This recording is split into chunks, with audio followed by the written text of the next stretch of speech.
And we're back for our game number 6 predictions here of the NBA Finals between the Indiana Pacers and the Oklahoma City Thunder. The Thunder have won back-to-back games, winning in Indiana in game number 4, winning at home yesterday in game number 5, and here we go. Pacers in an elimination game here in game 6, trying to force a game 7 on Sunday night. Now, before we get into the video, folks, make sure to hit that subscribe button down below for some more NBA Finals predictions here on the channel. Again, we'll be back for game 7 on Friday. If not, well, I guess this is the final NBA predictions video of the year. We predicted every single NBA game this year, so if this is it, thank y'all for the support this season. We'll be back next year. I'm going to switch up the format a little bit next year, but I digress. We still have more basketball. Pacers Thunder, game number 6, and also, folks, go make sure to check out our daily MLB Best Bets, 6 a.m. Pacific, 9 a.m. Eastern. On Greedo Plays MMA this week, our UFC Fight Night Azerbaijan predictions, Khalil Roundtree Jr. and Jamal Hill in the main event. Also in the PFL, Kevin Lee and Godzilla Badanov in the main event from Wichita, Kansas. So make sure to check out those videos linked in the description down below and go subscribe to Greedo Plays MMA. We're about 100 subscribers away from 1,000. Let's make that happen over there. Okay, on to the first. This is the only game today. Yeah, of course. Used to saying that for the MLB. All right. Pacers lose game 5. I'm going to take them to win game 6. Okay, this is not a biased pick, even though, yes, I have taken the Pacers a lot. I understand. We've been taking them the entire postseason. I get that. There's a lot of factors here. I'm just going to say this right away. Scott Foster's reffing game number 6, guys. I hate to bring this up, but I'm so serious. Okay, this is a business. The NBA wants to go 7 games. They don't care what happens in game number 7. They just want the advertising, and they want the, obviously, they want the hype for game number 7. What does Scott Foster do better than any other ref in NBA history? By the way, this is the same ref who got, he got, what? They found out he was working with some guy who's gambling on games. It's neither here or there. He's the extender for a reason.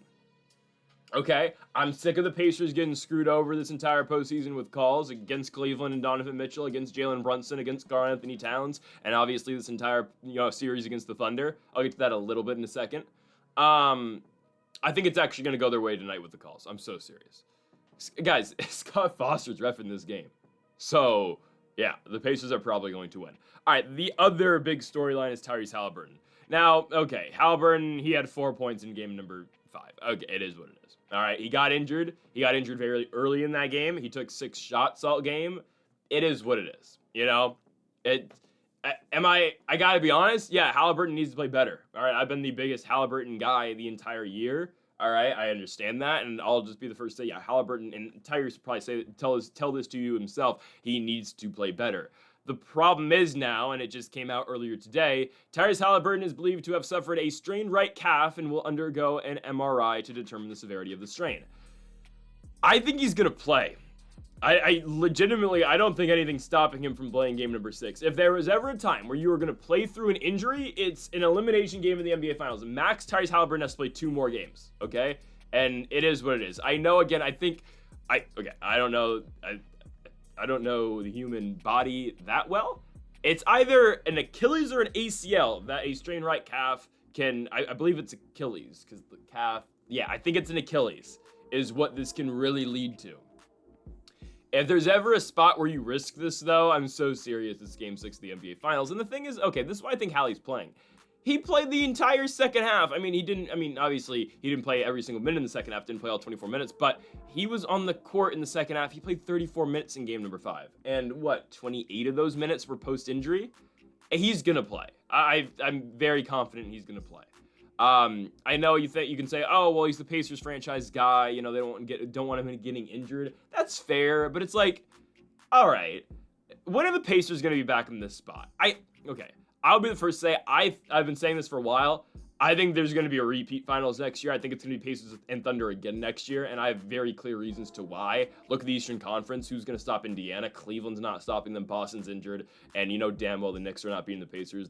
Indiana's beat them 2 years in a row. So I think the Pacers will be back. And no team, regardless of how, say, KD goes to the Heat, that's not going to stop Indiana. And in the West, for as good as the West is, guys, the problem with OKC is they're just going to get better. So OKC's going to be back in the spot next year again. And I'm so serious. I've been saying this for a while, too. I think Shea's going to win at least 4 chips. I'm so serious. Just because look at this team, They're so young, right? But I think this is going to be the first of back-to-back finals between the Pacers and Thunder. I think this is just only round 1. I think we'll be back here next year. Because also Indiana has everyone back next year. They just need to re-sign Miles Turner. And they need like an Alex Caruso / Lou Dort type guy on their team as well. They just need to find some free agent who can give them that. But anyways, there's still a series to be played here. Indiana's not out of it. They're like a plus 800 dog to win the entire series now, which I understand because they got to win back-to-back. But I said this going into Game 5. I've always thought they're going to win Game 6, okay? The problem I have with the Pacers winning the series is Game 7. Because you got to go on the road, and it's just, I don't know. But the thing I will say, anything can happen in a game number 7, and this is actually the same exact scenario the Pacers were in last year in the Eastern Conference semifinals against the New York Knicks. I get it, New York was injured, but the Pacers had lost game number 5 at the Garden. They come back to Indiana, they win game number 6. In game 7, they go into New York and win. So I don't think it's over yet, and obviously it's not, because I do think, again, I feel very confident the Pacers are winning game number 6. With or without Tyrese Haliburton, even with the injury, guys, they're going to win this basketball game. TJ McConnell, he might have to start. Again, I think Hallie's going to play, but TJ McConnell yesterday had his best game of his career. I'm so serious. 8 for 14 from the field, 18 points. Now, there were moments in this game in which I think Rick Carlisle lost the game for Indiana. First off, obviously, yes, if Haliburton's having a better game, the Pacers probably win, okay? But when the Pacers went on their run, late third quarter, early fourth quarter, when they cut the lead to 2, and obviously everything snowballed from there, J-Dub hit the 3, and then they had the steal. Who was it? Was it Lou Dort? I think it was J-Dub again on the breakaway slam after the steal on the other side. It made the lead back to 7 for OKC. That sucked, but where Carlisle, I thought, lost them the game is when he took TJ McConnell out, and especially when they took Siakam out when they were down by 2, and on top of that, when they stopped feeding Pascal. And Pascal, like 2 shots in the last 8 minutes of the game. When they went on their run, it was all Siakam. It was Siakam hitting threes. It was Siakam driving in. He was unstoppable, and they stopped going to him. Another thing, Andrew Nembhard played his worst game of the series. Now, the thing is, you can't take Nembhard off the court. You can't, because he's on SGA. And I get it. Oh, SGA is still putting up his 35 points. I mean, Rick Carlisle has said this himself. Like, you're not going to stop SGA. He's going to score. It's just a matter of what else you can contain. And obviously, the Pacers did not do a very good job containing J-Dub in game number 5, as Jalen Williams had 40 points. I would say the best game of his career. I mean, J-Dub and SGA combined for 71 points in game number 5. But you can't take Nembhard off the court. But he played a god-awful second half in game number 5. Again, it is what it is defensively, and I'm not going to get into the foul calls. I think, again, Indiana was still, I think they did not get the right side of a lot of calls in game number 5. It is what it is. I've said this all the time. OKC's able to hand check. Indiana's not. And obviously, I mean, SGA plays on one side. Again, I think SGA is the best player in the NBA. You're not going to hear me say otherwise, right? I was a huge supporter of SGA winning the most valuable player over Nikola Jokic. I didn't think it was close personally. It was close. But, like, you know, I think he's the best player in the NBA. And OKC, look at this roster. They're so tough to beat as it is because you have SGA, you have J-Dub who can explode for 40, Chet Holmgren's just there, Lou Dort's an automatic high-arcing 3 every shot he takes from beyond the arc, right? I mean, they're so difficult to stop. And on top, Aaron Wiggins hits every 3 he shoots as well. And on top of that, they get the benefit of the doubt on so many calls as well.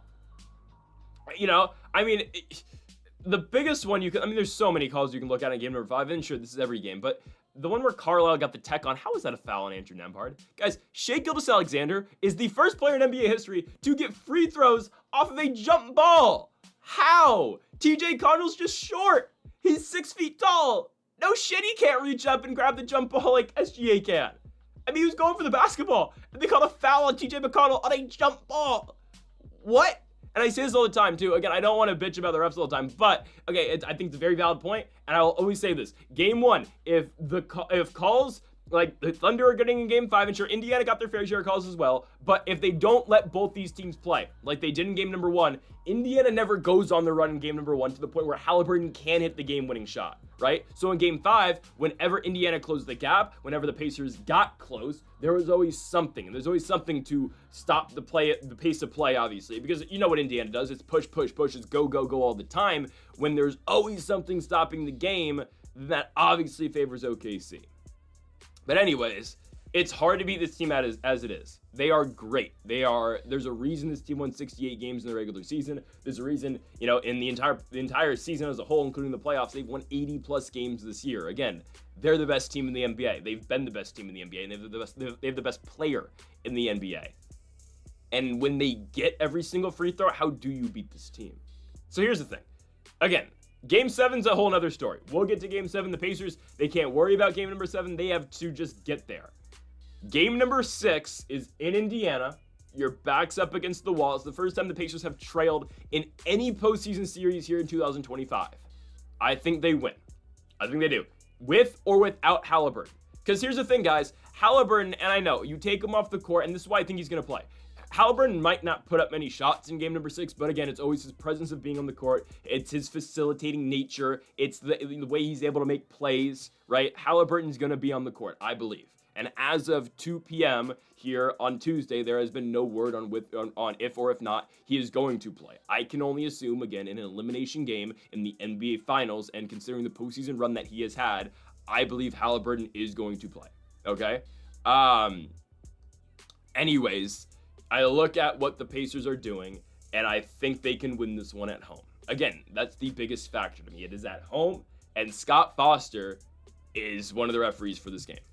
I mean, Rick Carlisle spent a whole, press conference praising Scott Foster. And obviously that did not go his way. Well, I know Scott Foster wasn't refereeing game number 5.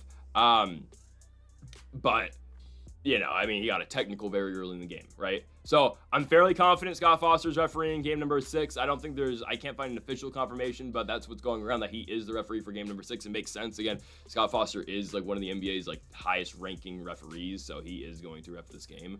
And it's fine. Again, guys, at the end of the day, the NBA is a business. The NBA is trying to make as much money as possible. Which makes more money? The Thunder just winning in Indiana for game number 6, or a win or go home game number 7 on Sunday night? You be the judge of that. I'm so serious, right?